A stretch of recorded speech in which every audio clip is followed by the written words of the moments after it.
Ladies and gentlemen, brothers and sisters, friends, enemies and comrades, I hope you're doing well. This is Kenya Revolutionary for another day. Ladies and gentlemen, karibu sana, karibu sana, karibu sana. Please take a moment. Now, karibisha, I'm giving you guys 5 minutes to make yourself comfortable. Grab some popcorn. If you're eating, please pause.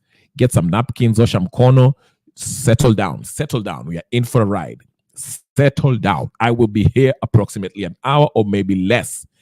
I do not have much time, but I wanted to touch base with my people. So I'm giving you guys a few minutes. I know maybe you haven't gotten the notification yet.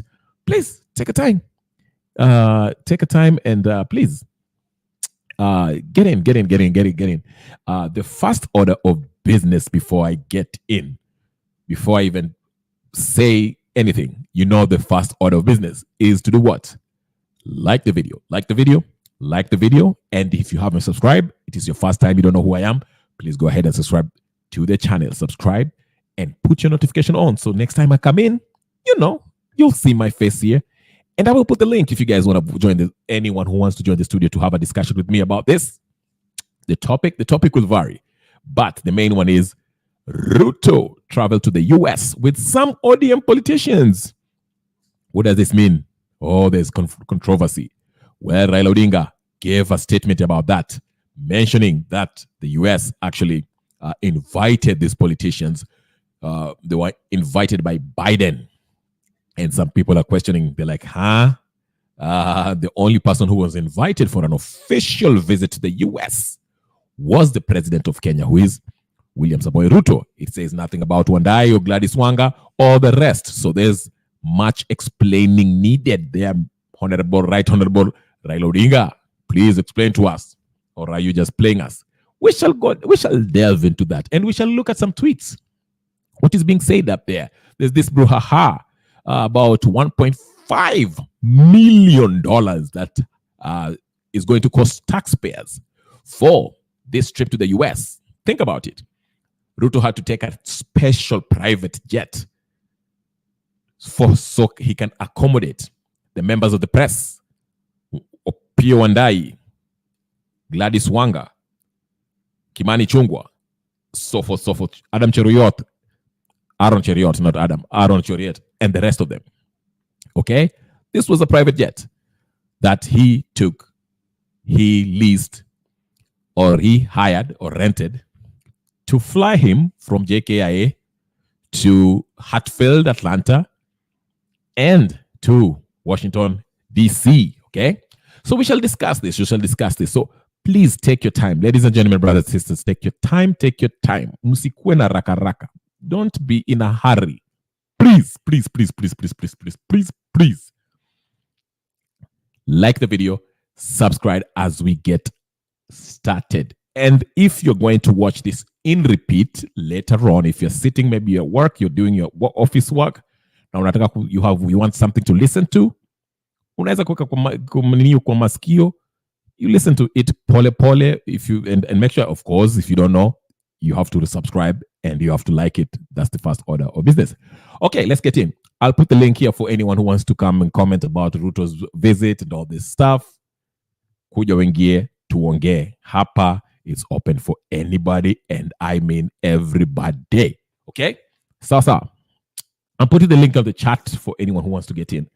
So that, if you have a 2 cents, if you feel kuna kitu na kuuma sana you want to discuss, you just turn on your camera, turn on your ninio, na unaingia unanieleza, unaniambia, mazee mi sikufurahia vile Prezo alienda kachukua hiyo jet bana na sisi tutailipia.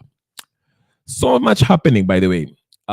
The link is on the chat if you're watching me on YouTube. The link is on the chat, so you can just see the chat and, log in and come in. Comment, okay? Anyway, there's a lot happening. Our friend Okia Wamtata is at it again. Okia Wamtata is at it again. He moved to the courts to reject the finance bill. Karibu sana Gudi. Karibu sana. Okia Wamtata, as usual, just like last time, he went to the courts. He is challenging this finance bill. He wants it stripped down, all of it. Yote amesema the process is not constitutional. He's making the same argument that he made last time. He said you know what? In order for this thing to qualify as a budget or appropriation bill, whatever the case is, we have to have the budget estimates.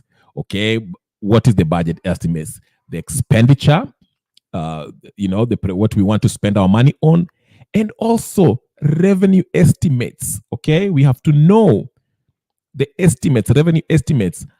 What are they? What's the estimation? What is the estimated amount that we can actually collect from the Kenyan people? Okay, this is usually done by going by the previous budgets, revenue collection of the past of the previous fiscal year. Okay, but this was not shown to the members of parliament during the process of budget making. Okay, so Mtata says that doesn't qualify as an appropriation bill. That's not a budget. Okay, so he moved on to the court and said this thing should be stripped down. It's unconstitutional. The budget tunaweza kuiangalia, it's I think it's Article 220, if I'm not wrong. It kind of defines what a budget is, and if it doesn't meet the definition there, then it's unconstitutional. Very clear, straightforward. There's no complication up there. Go check it for yourself. All right. Anyway, so we shall get to some tweets. Some tweets. Okay, we shall get to some tweets. Very, very interesting tweets. Which one should we start with? Hold on. Let's get to it. Oh my goodness. Did I log out? Let me log into my Twitter sphere. Alafu tuanze siasa ama. Aya. Let's get to it. Meanwhile, while I do this, please do not hesitate. Do not hesitate. Do not even waste any time. Go ahead and subscribe, okay? Haya, nangoja mwingie ndio sasa tuanze ngoma. Ama namna gani? 461 792.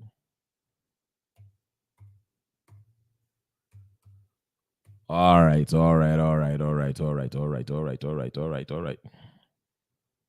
Okay, let's see. Not now. All right, let's get to it. Thank you. I was just doing something right there, Paulini. James Wood, I see you in the comment section. The pool of America is something else. Hey. The pool of America is something else. Can you elaborate on that, James, please? I kind of get it, but what are you referencing in particular? Goody is saying it's not worth collecting taxes because the president and his entourage, I think that's what I mean, or montage, spending it for flying good life.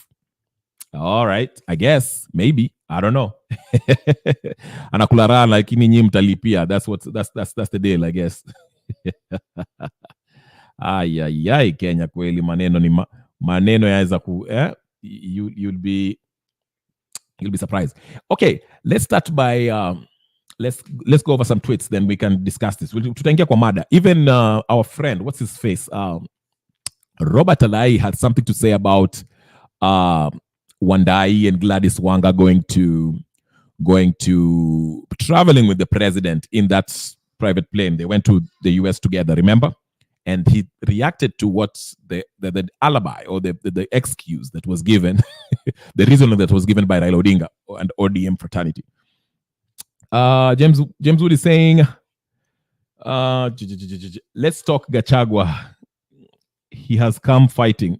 What's going on with Gachagua? What's with this? Why are people saying that Gachagua is? We are getting to Gachagua. We'll get. Please come slowly, please. We are coming to Gachagua. We are coming to everything. We are going to cover everything. Hey, Aya. James is telling me I'm putting in terms of towing the line. No one quite does it like the US. Yes. And actually, I've just heard that Kenya is being considered as one of the countries, non-NATO member country that is an ally in the south of the Sahara. Kenya is. Basically, we're allies with the NATO countries. Some people are speculating that it might be in South Africa. No. Actually, this South African elections is going to happen on the 29th, I believe, and that will also play a huge part with the BRICS nation. Okay, because right now, if you understand the geopolitics, global politics, right now, there's two polar opposites here, powers that are at play here. There's the BRIC nations and the West. And the West represented by NATO and the BRICS, Russia, China, and the affiliates. Okay, and Africa is a battleground. Okay, because that's where you get the resources, whether it's human resources or other sources. So, and the US, they want to lock it in with Kenya to make sure that Kenya are 100% behind their back. That way they can have a strategic, because Kenya is a strategic country to them. Okay. Oh, okay. UK elections is what?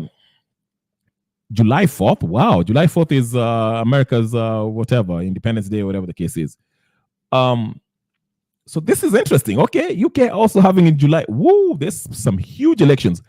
I don't know how that the Prime Minister of UK, that Mwindi, I don't know if he will survive. He's one of the Goldman Sachs graduates. He used to work for Goldman Sachs. So yeah, I don't know if he will survive, but I don't know. I haven't been following the UK politics. I don't know who's the exciting candidate. So called yesterday. Yeah. Who? What? Goody, I don't get it. Yep, called yesterday. Okay, all right. I'll get to that. Nino. Okay, so I was responding to James' comment here when he was saying, I'm putting in terms of towing the line. No one quite does it like the US. US is making sure that Kenya is towing the line. Remember, Uganda kind of backed off from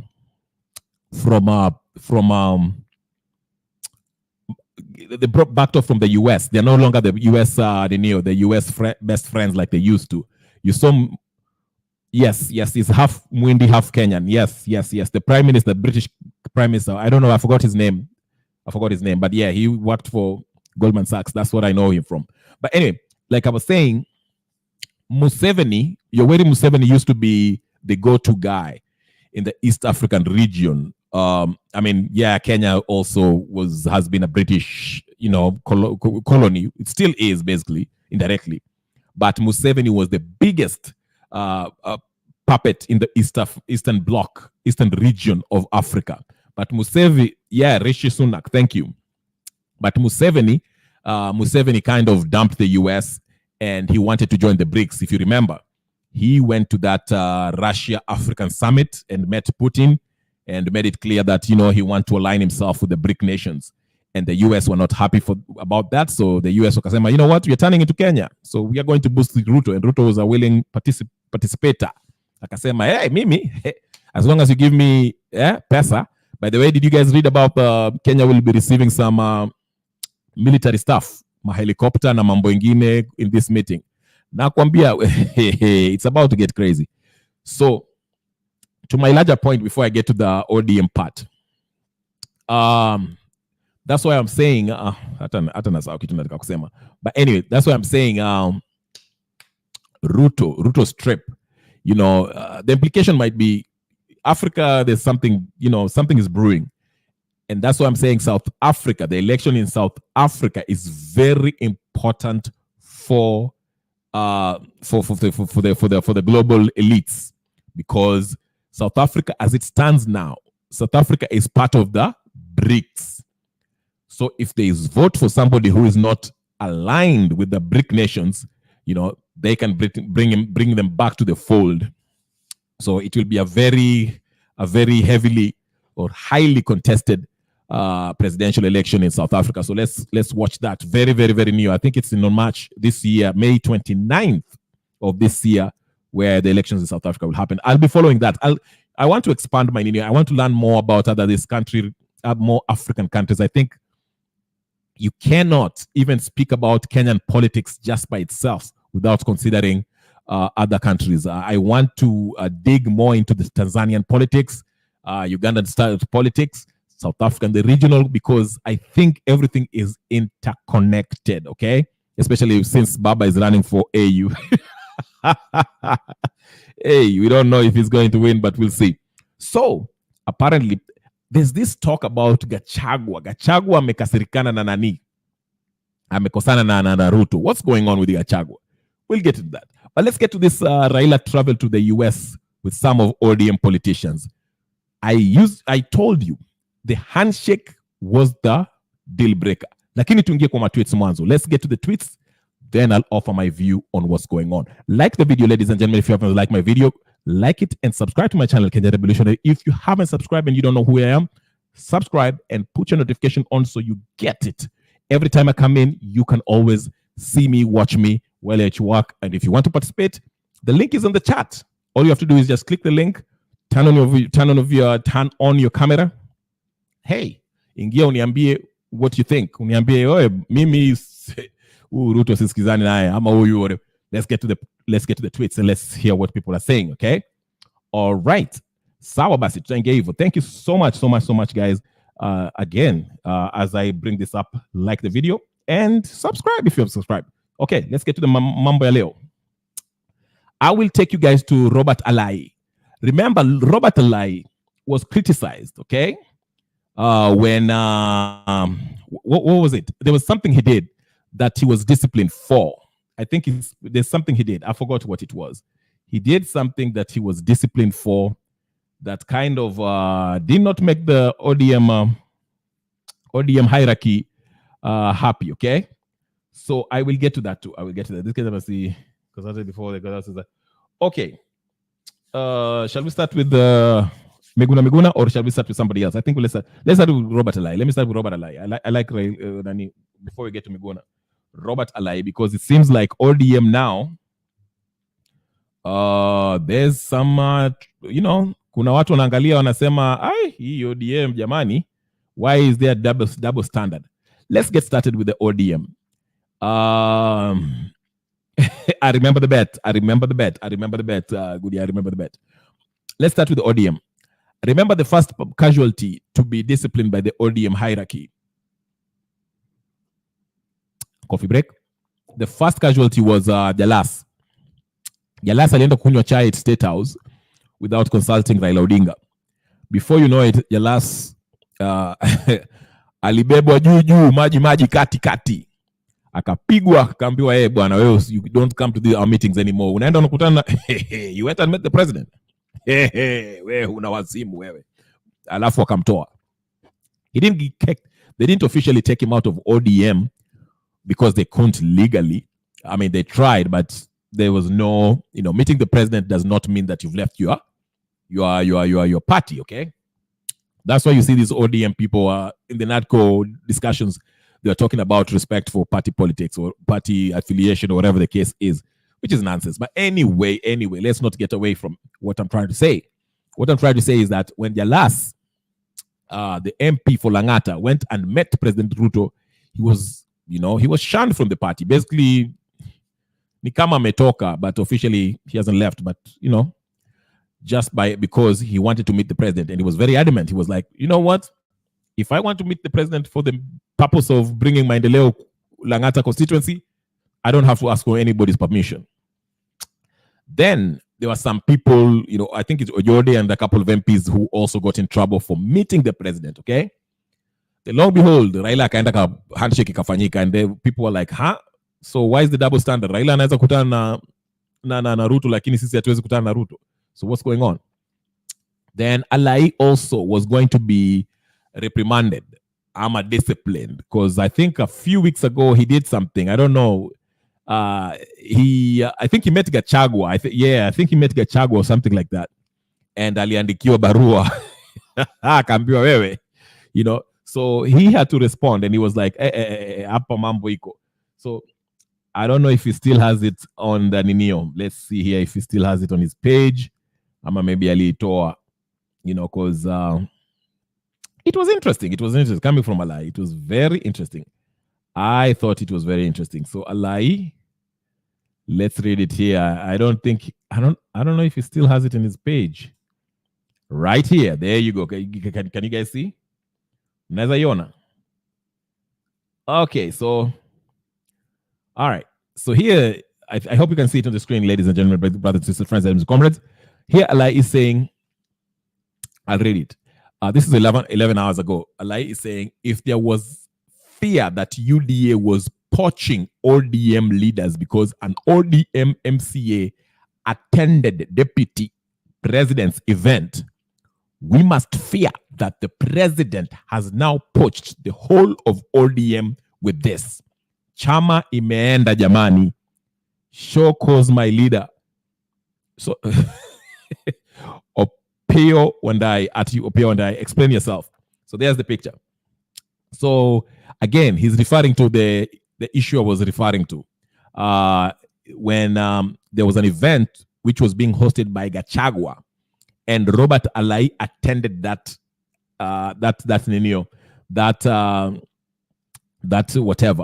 meeting. And right after that, aliandikiwa barua to explain kinagaubaga why he had to meet, why did he have to go meet Gachagua in an event that the deputy president was chairing, okay? So he got in trouble with that. He was called in to ask questions, continue to answer. But here he highlighted this by showing the picture of Kimani Ichung'wah, President Ruto, and Opio Wandayi. There in the US, they were having dinner, they were laughing, smiling, giggling. Yeah, wanaji enjoy. So basically, Alai, in not so many ways, is saying, where mbona double standard? When come on, if there's a sign that this ODM or Azimio is being poached, there's the evidence. Kama Nani, you see, Nani Wandayi is very happy. By the way, I like his suit. Naona hiyo suit, hiyo ni suti ya 6,000. Hey, usicheze na hiyo na dindola. Sio ni ile hiyo si ile ya hapa ile ya kawaida. Anyway, I'm just being petty. Anyway, I'm just saying he's making a good point. Why is it that these people, some people when they meet the president, it's not an issue, but when some other people are doing, hakuna kitu nasemwa. Pasaris came out and said he loves the president, he adores the president. In fact, he admires the president. The women rep, ODM, Esther Pasaris. So where was the discipline? Mbona hakukuwa discipline? Yeah, why the double standard? Okay, so he has a point. Why is it the double standard? Yeah, Nani akikutana Wanga meets Murkomen every day in Homa Bay. Wanga meets the president every time in Inio. Nani, James Orengo, meets the president every time the president goes to Nyanza, and calls him president, honorable president. Okay, Wanga was in the same private plane with Wandayi, with Ruto going to America. Why is Wanga and Wandayi not being disciplined? Why? Lakini Robert Alai akienda kwa mkutano ambao Gachagua ameweka, anaingia kwa shida. So those are the questions that they're asking, and he's saying if there's a sign that the ODM is being poached, ndio hiyo umeiona. Okay, let's read Owidi, I forget his first name. Owidi, Odoyo Owidi. He has something sweet to say about this ODM folks. Okay. Do you want me to read it for you? I will read it. I will read it. Are you guys ready? So let's give it a little bit context here. First, Raila Odinga, of course, gave a reason, because there was brouhaha of Opio Wandayi and Wanga traveling with the president. So Raila came and said, all Azimio leaders accompanying the president were invited by the US government and have his and the coalition's permission to join the president on this mission. In line with established democratic traditions and the wider interest of the Kenyan nation that Azimio stands for. Hey, Raila Odinga trengenye mwenyewe. Amesema nini? I will repeat it one more time. Before that, Ngudia is saying the only people that to meet Ruto is Uhuru and Raila, because they are triplets and none of us have corrupt connections. Okay. So let me read it again. Remember, Raila had to respond. Raila and ODM party in general, they had to respond when everyone was asking, hey, what is Wandayi doing there in that plane with Ruto in the US, cheesing it up with in Upper America, Upper Washington? What is going on? He's supposed to be opposition. We are the ones to complain up at this million ingapi litumia, 200 and I don't know what million was used for this trip. And Wandayi is part of it. So what are we talking about? This is same thing, eh? They are part of serikali. Raila kasema ngojeni kidogo nitawapatia reason why Wandayi is there and Gladys Wanga. Raila said, all Azimio leaders accompanying the president were invited by the US government and have his and the coalition's permission to join the president on this mission in line with established democratic traditions and the wider interest of Kenyan nation that Azimio stands for. Hey, yawa. Anyway, tuangalie. So Odoyo Owidi, Odoyo said, hold up, wait a minute, ngoja kidogo, Raila, wewe, ngoja kidogo. Raila, ngoja kidogo. Please, don't play with us, Raila, please. Like this video and subscribe immediately, please. Owidi said, ngoja kidogo, Raila Odinga, stop it. Sisi si wajinga, wajinga waliisha Kenya, as the president usually say. Odoyo Owidi said, dear Raila Odinga, stop embarrassing yourself. Hey, stop embarrassing yourself, eh? Are you telling us that the president of the United States invited Opiyo Wandayi and Gladys Wanga to the US for a state visit? Which states do they head? So contrary to what your adherents are saying, POTUS, President of the United States, also invited the president's family. He invited Pauline Njoroge too. How come he forgot you but remembered Wandayi and Pauline Njoroge? I know lying is dominant in your DNA and has brought you thus far, but choose believable ones. Hey! Hey. Mambo moto. Odoyo Owidi asked this. I will read it one more time, slowly and kwa utaratibu. Pay attention. Muna pay attention. Odoyo Owidi wrote this after Raila said that. Because Raila told us that he gave the permission for this Wanga and Nani. Wanga and Wandayi, saying that they were invited by the US president. Okay? Raila says Opiyo Wandayi and Gladys Wanga were invited by the US president to go. So wakadandia hiyo ndege ya Ruto, wakaenda. And Raila said he gave them permission. So Odoyo Owidi akauliza hivi, dear Raila Odinga, stop embarrassing yourself. Alisema wacha kujimbaras. Unatuambia, you are telling us that President of the United States invited Opiyo Wandayi and Gladys Wanga to the US for a state visit. I guess he doesn't know what state visit is. And then he asks, which states do they head? Because this is a state visit. The only head of state is who? Ruto. Not Opiyo Wandayi, not Wanga. 2. So contrary to what your adherents are saying, POTUS also invited the president's family. POTUS is the president of the United States, okay? He invited Pauline Njoroge too. How come he forgot you but remembered Wandayi and Pauline Njoroge? Then he finishes by saying, I know lying is dominant in your DNA and has brought you thus far, but choose believable ones. Hey.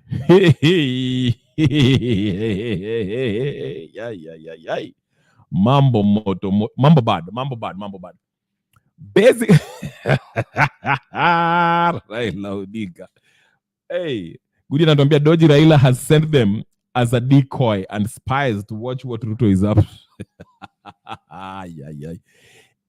Yani, unajua It's a sorry excuse from Raila Odinga. Raila Odinga should have just been quiet about that. Angenyamaza tu aseme Wandayi na Opio Wandayi na nani na Gladys Wanga went there in their capacity as a minority leader, and Wanga went there as a governor of Homa Bay. It could have sounded better. Asiseme mambo ya permissions sijui nini. It even looks bad. Kwani lazima ulize to go somewhere you have to uliza permission kutoka kwa Raila. Choke. Anyway, Raila is embarrassing himself. It's a lie that I mean it doesn't look good. But the question here comes, it shows the corrupt nature of ODM Azimio coalition. It's porous. Iko na watu ambao wako flaky, people who can be bought and sold. Tomorrow you'll see Wandayi when he comes back from US with Ruto, utawaona hapo kwa ninio parliament pretending to be very, very, very outraged by the finance bill. Utamwona hapo akihubiri. I'm telling you, wait for it. Wait till Wandayi comes back to Kenya. You'll see him. They'll be acting. Yeye na Kimani Ichung'wah watashikana mateke. Utaona kama wanataka kuchapana, wanajifanya ati we don't want this finance bill. We as the Azimio, we are standing with Kenyan people. This finance bill, it is in a letter tax due. It is not good for the Kenyan people. Utawaona kesho. It's the acting.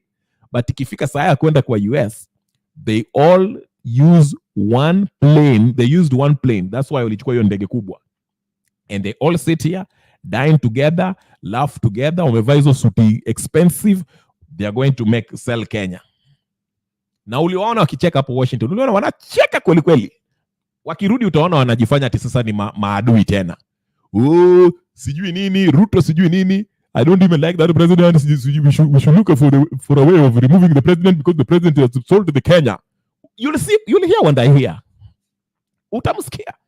Atarudi, this president should be impeached. He has sold everything. He is giving everything to the Americans. Na alikuwa hapo anakula dina na yeye. Yeye ashapewa cheki yake. Uliona pia nani Wanga. Hii ndio mchezo inachezwa Kenya. Nikiwaambia there's no opposition. Raila kwa government. Raila ameenda UK. I think he is going to speak in Oxford University. Is it Oxford University? Yeah. Ameenda hata yeye pia. It's a game. We are being played. There's no opposition. Nobody stands for Kenyan people. Lakini hawa watu utaona wanajifanya ati iko opposition hapa. Wamewacha kina babu wengine wakipiga makelele hapo, inaitwaje, Embakasi. Endeni mkapiga makelele hapo Embakasi. The deals are made huku juu. My friend, mujipange. You are by yourself. Wakenya mko peke yenu. You have to create your own opposition. Nimewaambia hii maneno ya kukaa hapa ati unasema ati sisi ni watu wa ODM, sisi ni watu wa Azimio. Unaona wakina mama Takarua anapiga makelele huko Limuru. Kenya, you have to unite to remove these Kenyan oligarchs, this political elite, these irredeemably corrupt politicians. You have to. If you want meaningful change. By looks of it, Kenya tuko kwa shida. I'll get to another tweet because it is getting, nakwambia tuko mashakani. Kenya has been sold out. Totally.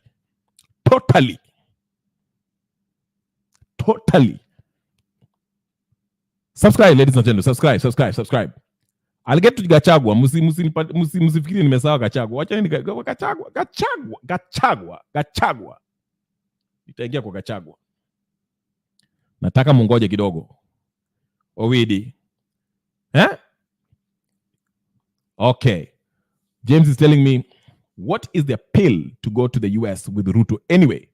Photo shoots? What is the appeal? I'll tell you. They used a hired private jet and then camouflage the public and the rough MPs or riff-raff MPs, senators and governance. Let me tell you something, James. I know you ask what's the appeal to go to the US.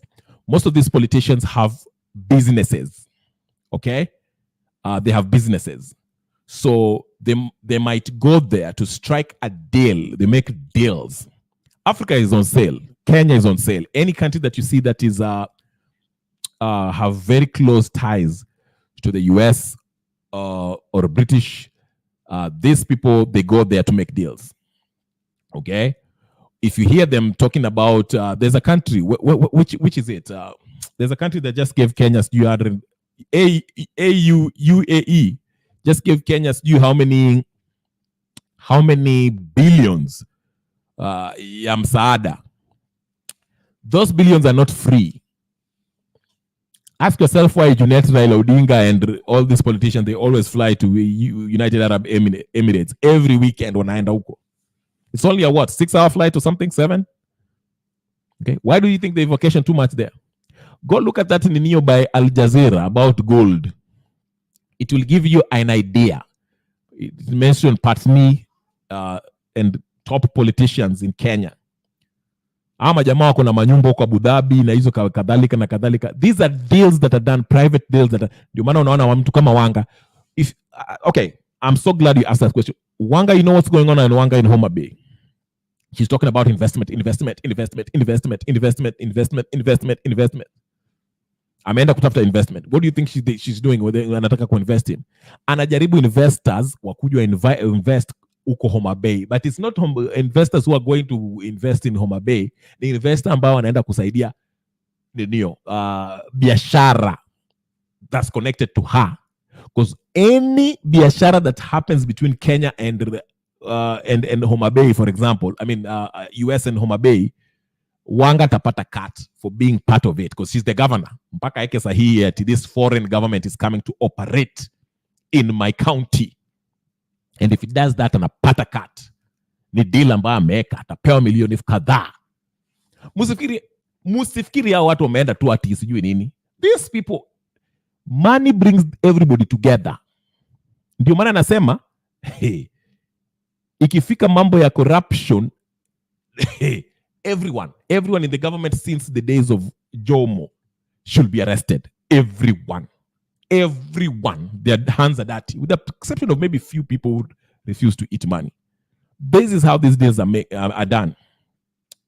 Ruto asked Mike Johnson to extend the AGOA for another 10 years. And there you go. You've answered your question. The trade deals that are happening, I told you in another platform, they are not advantageous to the Kenyan population, wananchi wa Kenya.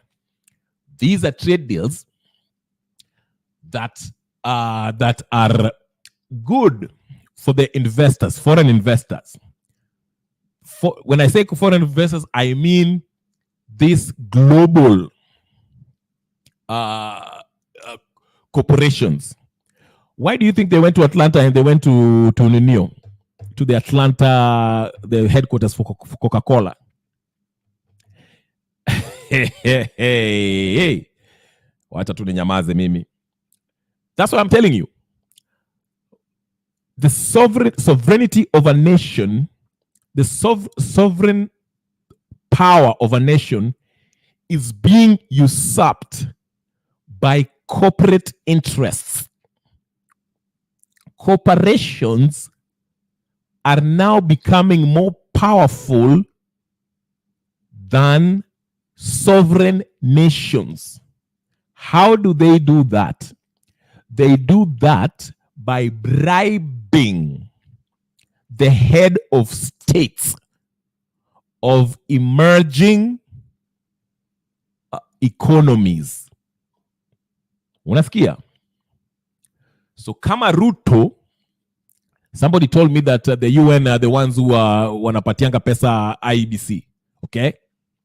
So that's why you ask yourself, why do these foreign corporations, these foreign countries, Why do they get so in? Because I know you might say, okay, it's the US government. No.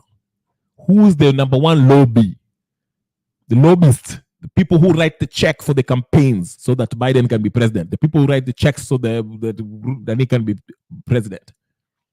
Those are the people, they're corporations, okay, that have the power.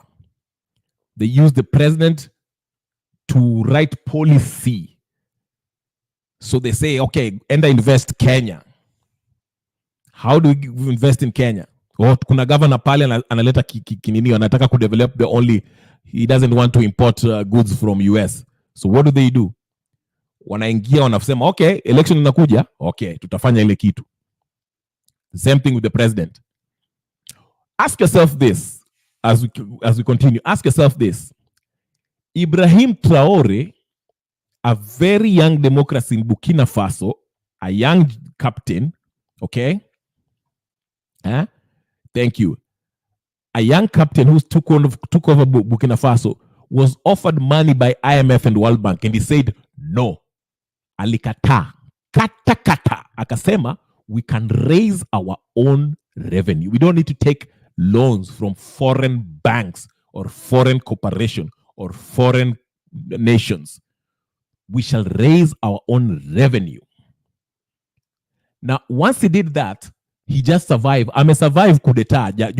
Nijana, last Saturday, he survived a coup d'etat.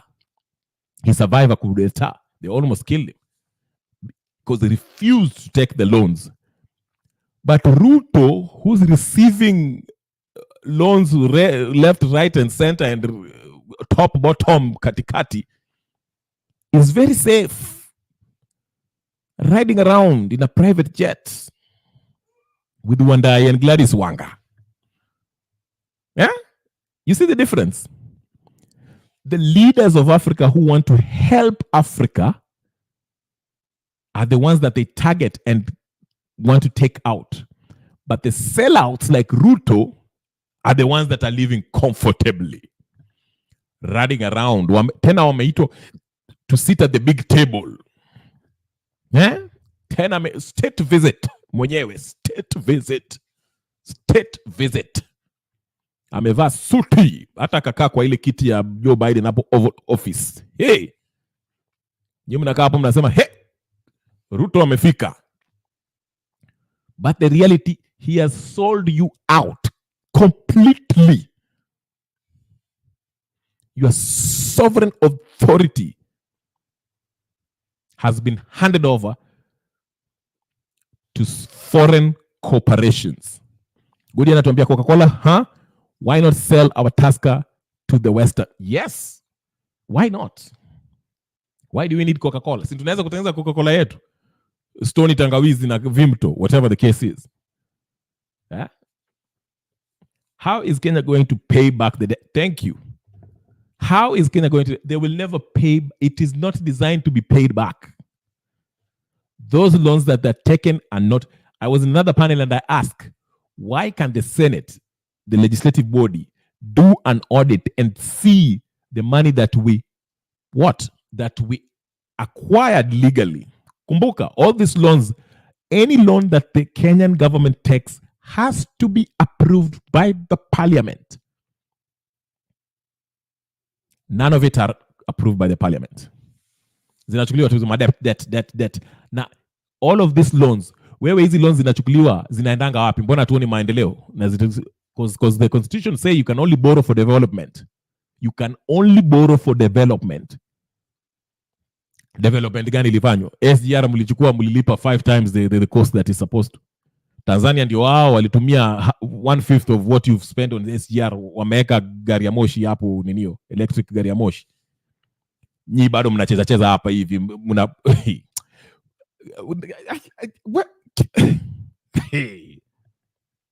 my friend. But they are calling it investors. Wanatuletea investors. Yeah? There's no development in Kenya, yes. Lakini wanasema, hey, let's bring foreign investments. It's good for us. Foreign investment. Foreign investors are coming to invest to Kenya. Yeah. Hakuna matata. Yeah? Hey. Munachezwa ndugu yangu. Munachezwa nyinyi, mnachezwa. They are going to take your land. They are going to tax you in the name of climate change. Climate change ni uongo. The biggest lie ever ni climate change. And then mkaangalie Assange ndio unaona Assange alishikwa hapo anataka kuchinjwa. Enda kasome WikiLeaks. Climate change ni uongo. But leo siku hizi wanawaletea carbon credits, sijui nini, we need some of your land so we can sijui. Yeah. Kenya is, somebody told me this. I don't know who it was. I forgot about this. That Kenya in East Africa is being used as the pilot case of the new world order. I know this sounds like conspiracy theory. I know. Tunatumiwa. Sisi ndio example of what these people want to bring in. That's what they want to do. Go look at it. Their vision 2030. James anatuambia, in essence, you've got to be heartless to be a Kenyan politician. Absolutely. Ama jamaa wanaingia and they don't care about their constituents. It's all about selling out. It's trade. Ulisikia nani alikisema? Okiya Mtata said, what I see on the legislative branch, because that's his new. It's all transactional. Nobody really wants to help their constituents. What can I get from this? What can I get to you? What can I get the guys? Diligani tunaweza kumake up tutengeze. Why do you think wakina Omanga are driving ninio a new Range Rover? Within how many months ameingia kwa serikali? Amemaliza hata miaka moja. Anaendesha Range Rover. Hiyo Range Rover imetoka wapi? Hiyo pesa ametoa wapi? Hata ukiangalia mshahara yake. Mimi nawaambia, mpaka ile siku mtasimama muache hii mambo ya sijui kuangalia watu sijui ya Gwambo, sijui Ruto, sijui Uhuru, Mudhamaki, Limuru 3, sijui mambo gani, Gachagua. Until that day, the African continent will know no peace. We Africans shall fight to find this necessary. Do you know what I'm telling you the truth. And that's why when I speak about Kenyan politics, I cannot divorce from relating it to what's going on globally. Because it's all related. Ruto is in the US. Why is in the US? He's talking about foreign investment. You are kusaidia na infrastructure. Wanatupatia loans. But the question you should ask yourself as somebody from mwananchi ambayo ako hapo chini, with all this money that you are being given for development, where is the development? The MPs are getting richer. The senators are getting richer. The governors are getting richer. Auditor General anatuambia mazee pesa mimi sione hata sijui pale imeenda pesa. I don't know. Sijui. Treasury anatuambia mtashiko na diabetes, tuongeze taxes, hata ya tax ya mkate iongeze juu mtapata diabetes. Wengine wanasema muingize tax ya magari. Yani, it's total madness. Madness, wazimu. I'm telling you. This is demonic. Shetani wa Marakara. What are you saying? No proper roads, hospitals, and free education. The trade and charity money all go to the ministers. Thank you. These are bribes. All this money, they're going to the individual pockets. Why do you think these people are rich? Enda kaulize Sudi ametoa hiyo. Muliona ile nini ya Sudi, ile Saliva, the watch that he bought. Tell me where can you get that money? That kind of money. Hata kama wewe ni MP wa Kapsaret. Where do you think this is coming from? Murkomen. Raila Odinga was wearing Versace while he was in that private jet. Nobody asked him, hiyo private jet nani analipia? They're the same. Mina nakwambia, the political, ndio maana you see people are willing to die to become an MP or a governor or a senator. Kwa sababu pesa iko. Sonko was telling you in that Kibe whatever when he was talking about ama jamaa alikuwa na collect 50 million a day they're dividing, mtu anapata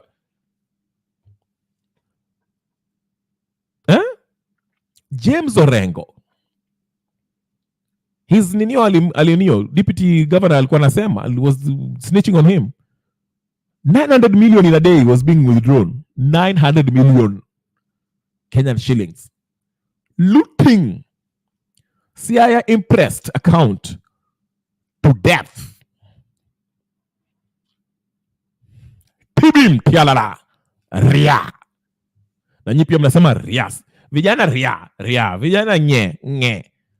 Na pesa ndio imeibiwa. You are not asking where this money coming. These people should be chased away. Auditor General akisema hata shilingi moja imepotea hapo, Sakaja amekula. Sakaja should be chased away. Not even impeached, chased.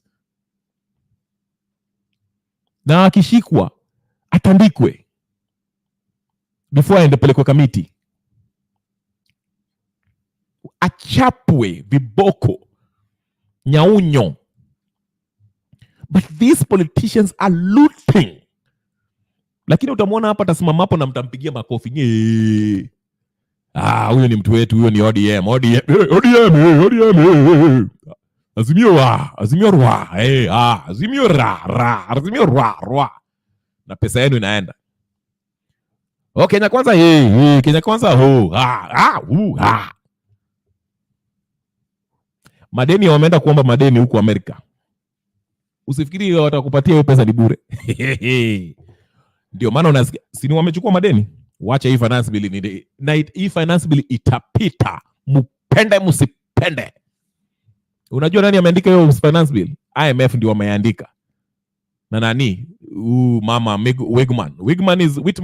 Meg Whitman, she's a billionaire, dollar billionaire. She was running for governorship in California. In fact, alichujwa kwa sababu alikuwa na nyinyi mnacheza tu. Tunakora wote. Lakini mkiambiwa mnasema wacheni. Acheni. Baba in his own way, in his own wisdom anatoa hapa.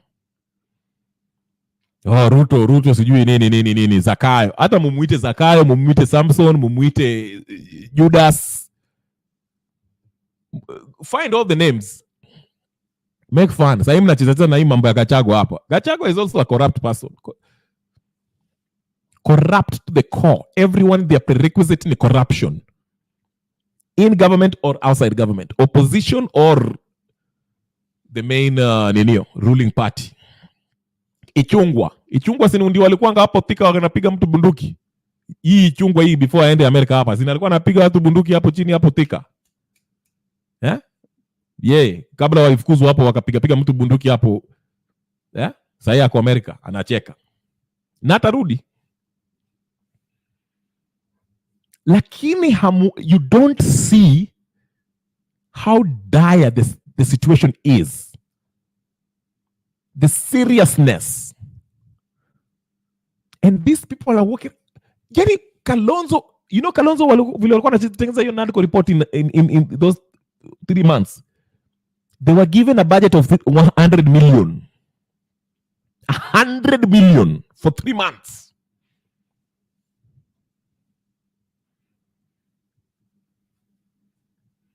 Wacha tuone. Unauliza what will happen Kenya if Trump is elected?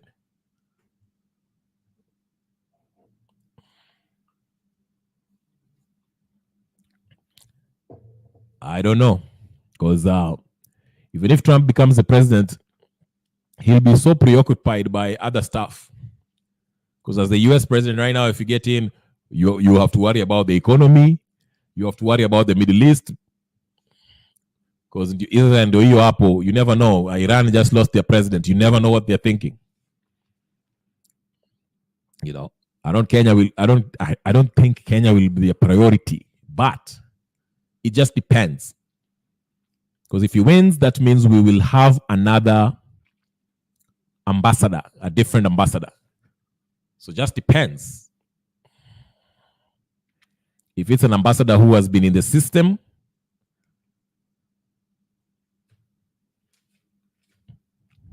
we'll have the same thing.